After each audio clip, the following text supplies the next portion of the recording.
Today we're going to be talking about gaslighting and how you know if it's happening to you.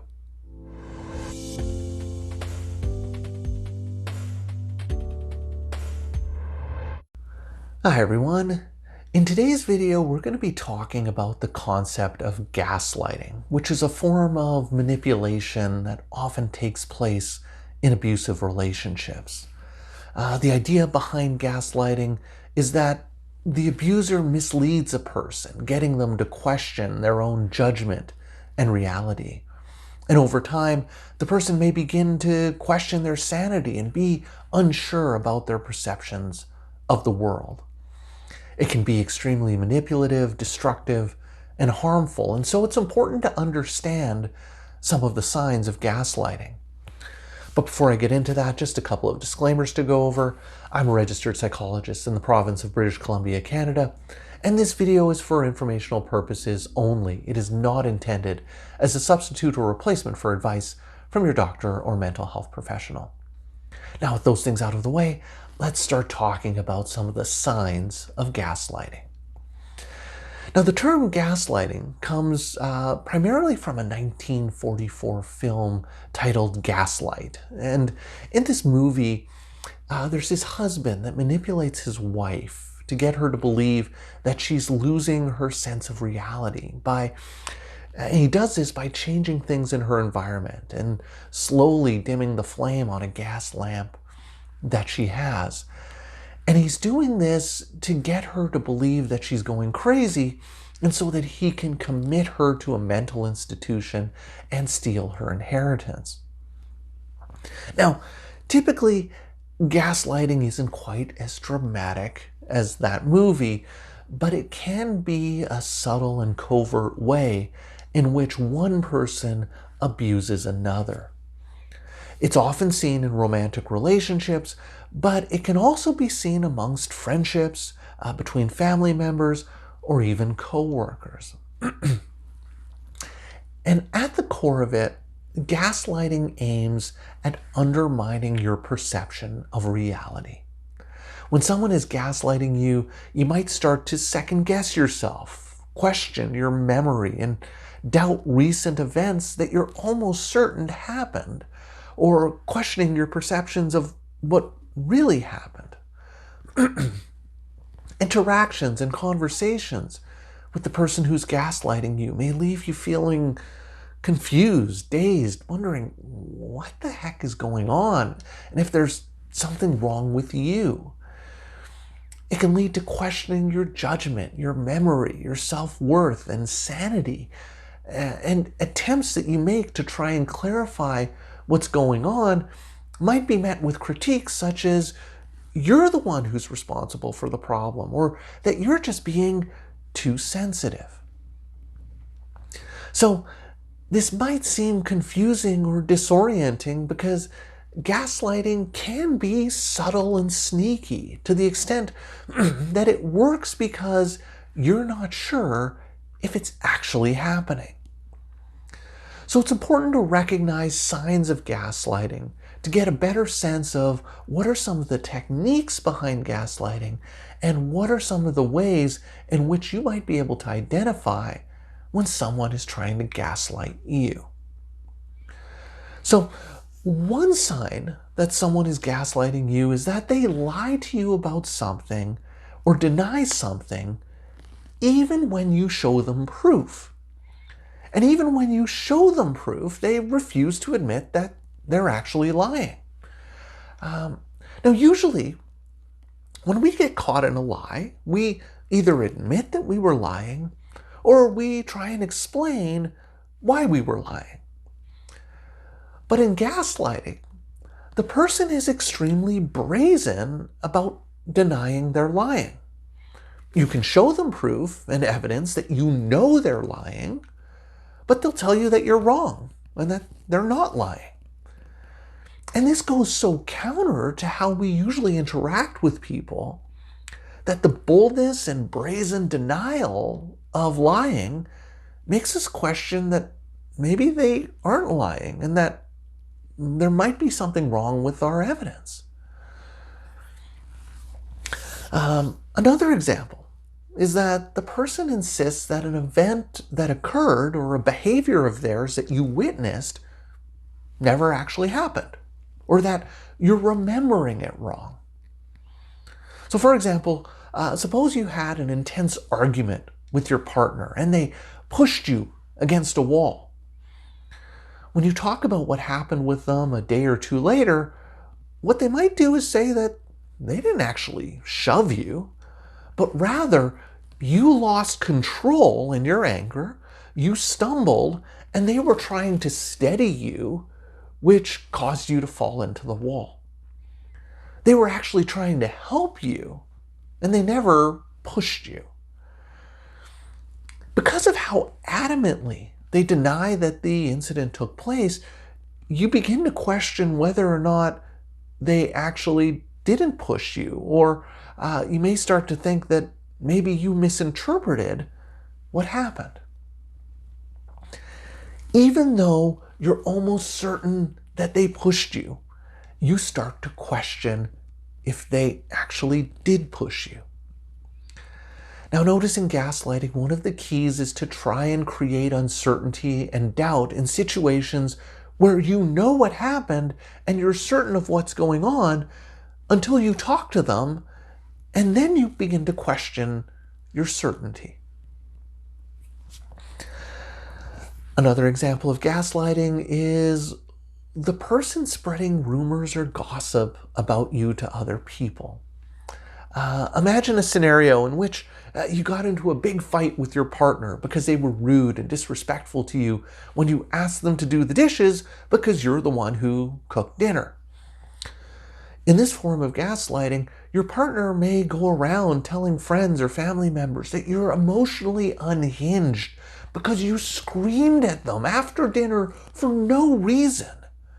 They may tell you that they may tell people that you're always losing your temper and lashing out at them, even though they're not doing anything wrong. So, while technically they're correct in terms of the fact that you got into a screaming argument with them after dinner, but they leave out the important details about how they were rude and disrespectful, resulting in them telling a story in which you look emotionally unhinged or volatile, and that you randomly lashed out at them.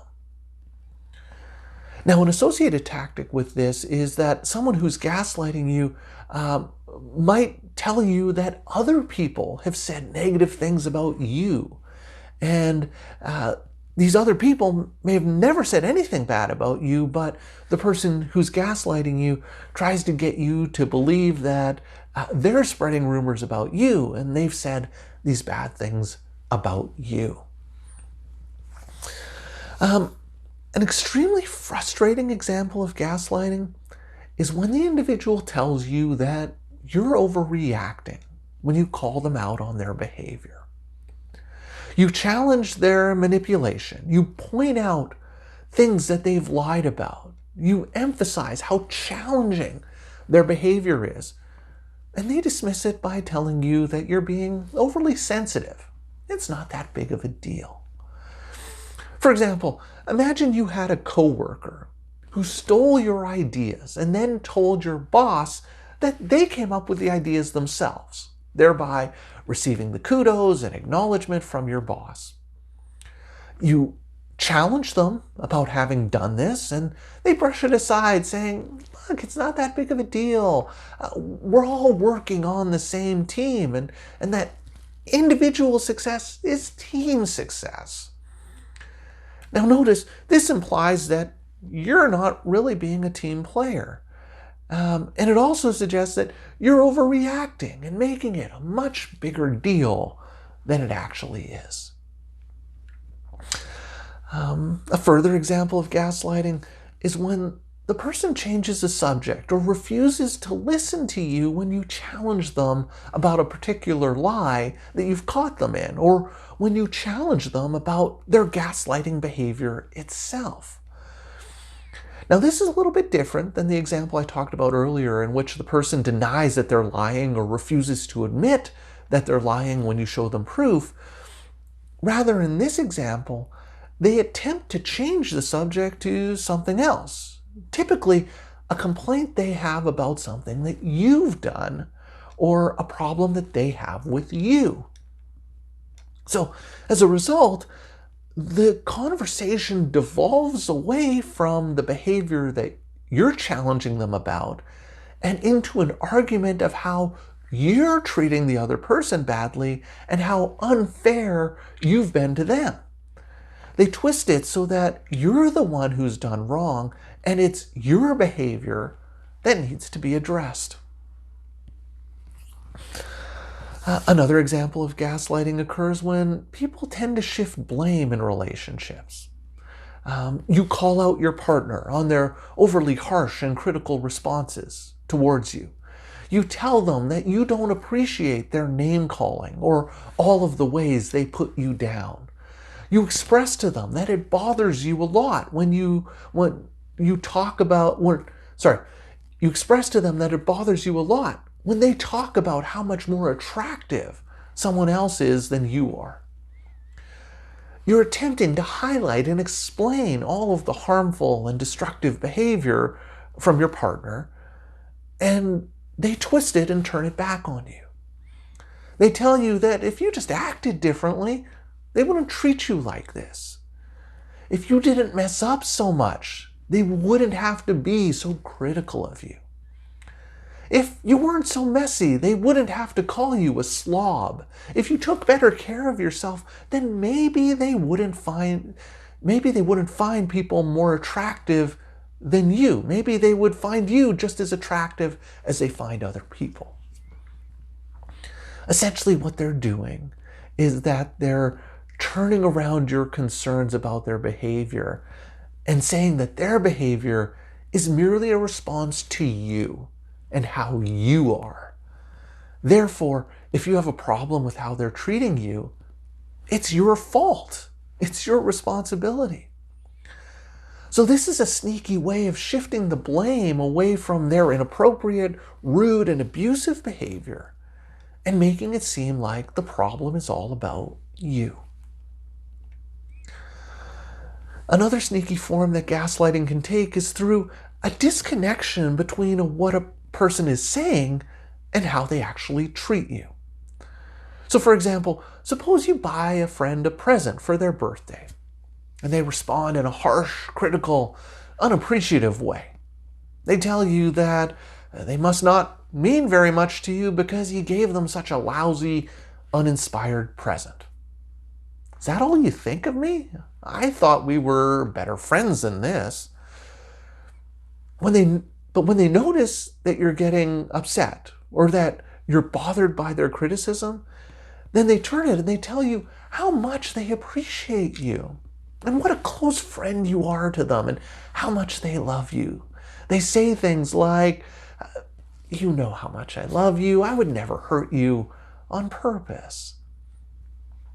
So they go from being really harsh and critical and unappreciative, and when you call them out on it, or when they notice you're upset about it, then they tell you how much they appreciate you, even though they just demonstrated a lack of appreciation.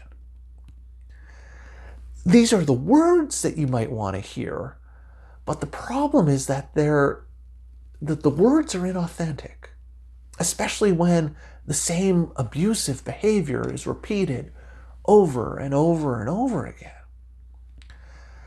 However, these compassionate and loving words might be just enough to convince you to let them off the hook again this time, which then allows the person to escape the consequences or responsibility for their harmful and abusive behavior. Gaslighting can take the form of twisting or recounting a story in a way that minimizes their abusive behavior. Suppose you make dinner for your partner, and when they eat it, they tell you that it tastes awful and that you're a terrible cook. They criticize your efforts. They tell you that they can't believe they put up with this from you. But when you call them out on it and challenge them because you did a nice thing by making them dinner, they then change their story and they say they didn't say it tastes awful. They didn't say you're a terrible cook, but rather they're just tired from a long day of work and that their stomach's upset, and that's what they meant.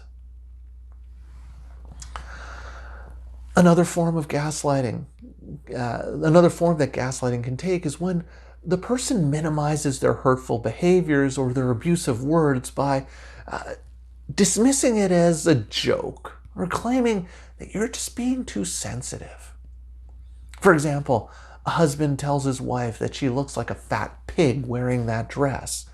And when she gets upset and challenges him for saying something so harsh, he tells her that she's being way too sensitive and that she's completely blowing it out of proportion. A coworker repeatedly ridicules you at work or at a work party, for example, criticizing your work performance and telling other people that you're lazy and that you're not very bright. You get understandably upset about this, and when you call them out on it, they laugh it off, saying, "Come on, man, you know I'm just joking, I'm just razzing you, it's all good fun. Where's your sense of humor?" And finally, the last form that gaslighting can take that I want to talk about is when the person who's gaslighting you separates you from friends or family who might recognize what they're doing, who might recognize the gaslighting behavior. In intimate relationships, this may take the form of one partner isolating the other partner from their friends or family, shrinking their social support network, and aiming to limit how much contact they have with people outside of the gaslighting partner's circle.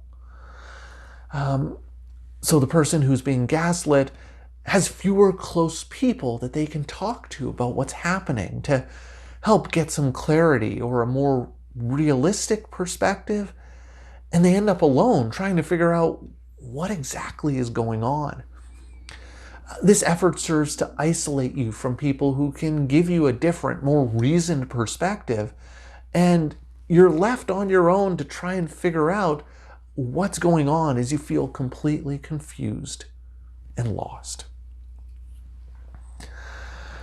So those are a number of different forms that gaslighting can take. And as you can imagine, as I'm talking about these, you can imagine how exhausting it can be dealing with someone who's gaslighting you.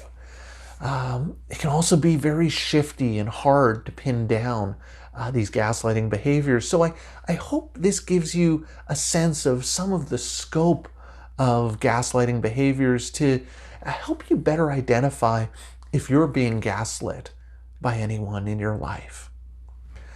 Now, I'm going to be doing future videos on ways of coping with gaslighting and different things that you can do to counteract gaslighting behaviors.